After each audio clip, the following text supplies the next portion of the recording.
welcome to our daily word this morning. Glad you could join me for our time together. I am really not sure what happened yesterday. I think there was some faulty operator, probably me, who didn't get this to broadcast right. And I was busy, and when I thought it went back to check it, after Jody asked, it wasn't there. So I'm not honestly sure what happened yesterday. And today I forgot to look at what number we're on. And so I don't know where we stand with that either. But it's Tuesday, and it's a beautiful day. And I could join me for our time together as we continue this journey through our daily word and scripture and what it means for us and how we continue to try to apply it to our lives, just to live better and to see what God would have us to do. So we look at scripture and try to find the meaning in it and the metaphors that help us and the guiding words. And it could be one or two words that guide us, that help us as we sustain our lives. So hopefully that continues to work for all of us as we share our lives together. So this morning, I've chosen from Psalm 105, verses 4 through 5. Look to the Lord and his strength. Seek his face always. Remember the wonders he has done, his miracles.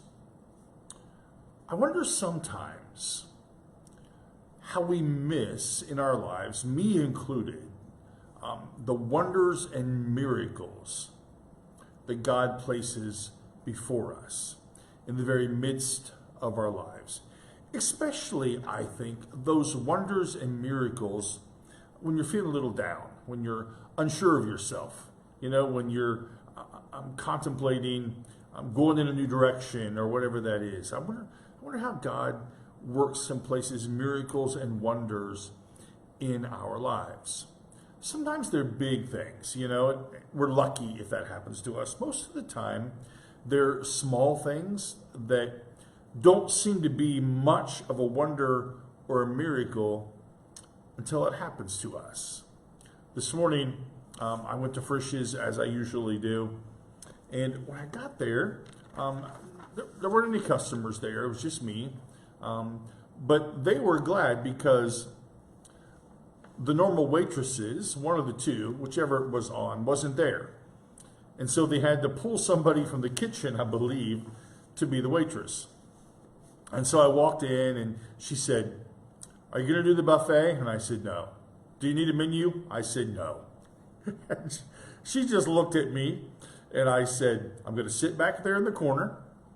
I'm going to have coffee and water. And today I'm going to do the 3 pancakes. They have these summer deals, $5 breakfast." I said, "Today I'm going to do 3 pancakes."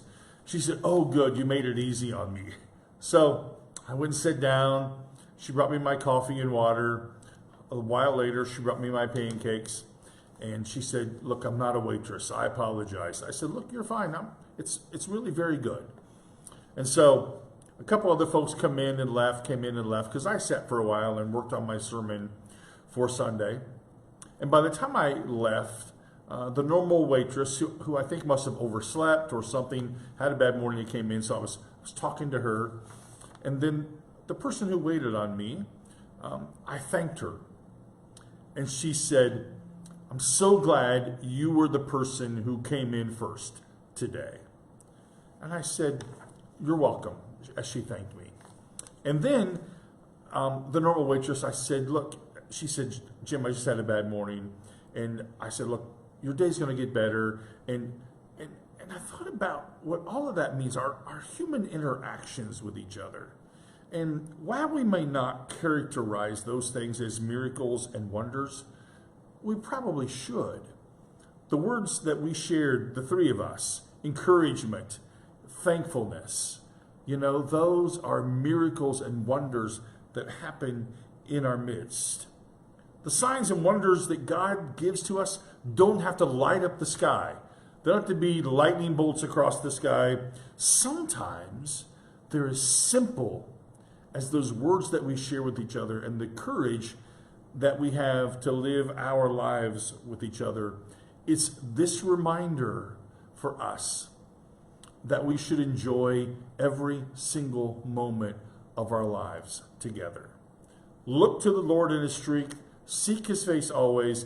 Remember the wonders he's done, his miracles. They're all around us, you see. And I think sometimes, when we struggle the most, it's then that we miss those things. And it's then we ought to look closely for them as we live our lives. And so the scripture was a reminder to me this morning that I went to Frisch's a little down, had a tough day yesterday, a little down, but then this simple thing happened. God reminding me that miracles and wonders happen in the midst of our lives, especially when we choose to build each other up. And so I hope that the two ladies that I was with today at Frisch's, their lives will be better because of my small encouragement with them. And so that's how we should live our lives together. And I think that's what God calls us to. And that we shouldn't miss the opportunities of God's miracles and wonders that happen right in front of us. If we wait for the big flash across the sky, we're going to miss it. If we watch the moments of the day, it's when God then surprises us the most. And I think that's a word that we need to hear as we live our lives together. So thanks for joining me for our time together this morning. Again, I apologize about yesterday. I'm not sure what happened. But as always, I pray you'll know of God's love and grace that surrounds you and my love for you. And I'll look forward to seeing you tomorrow morning at 10 o'clock. Have a great day, my friends.